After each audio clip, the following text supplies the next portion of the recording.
Hello everyone, welcome to the Makers, Makerspaces, Innovators, and Incubators YouTube channel. Today I am at the Gulfton Community Center here in Houston with Ashera Rideaux, who is a program assistant for the programs that go on here. And so, Ashera, why don't you introduce yourself? Hi everybody, I'm Ashera Rideaux. I am a program assistant here at the Gulfton Learning Center. I provide all the workshops. Anything that you need done or you want to learn, you would go to me. Okay.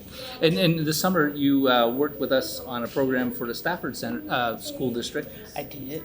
Yeah. So tell us a little bit about that. What went on with that program and kind of the experience you had with the students there. So my role in that situation, I was helping with the printing of the 3D parts that were spare parts in the event that they used the robots and they crashed them or they broke and they needed replacement parts.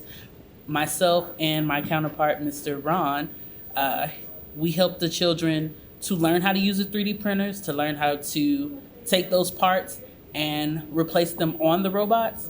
And that was definitely an experience for children who had never seen a 3D printer before. Right.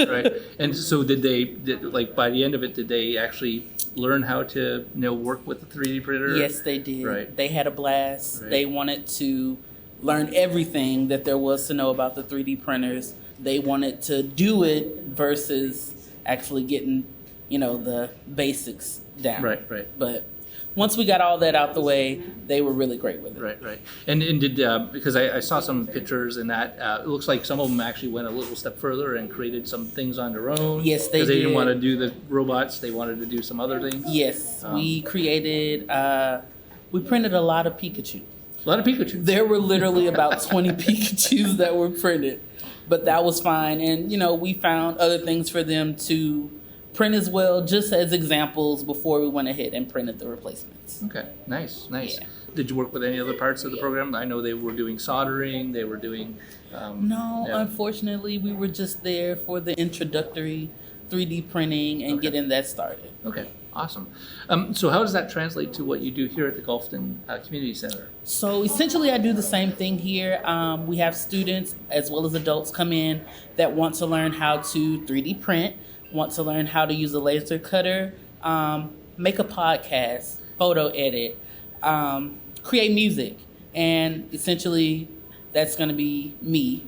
I've learned everything that we have in the center, and I, in turn, am going to take what I've learned and teach everyone that wants to come in and learn it. Right. Well, the one beautiful thing about this type of scenario is it's very open, right? There's not a defined curriculum, as I presume, in terms of, you teach them the basics of how to use equipment. But, Absolutely. But in terms of what they build or what they create. No, that's totally up to them. That's all up to the students. So, Yes.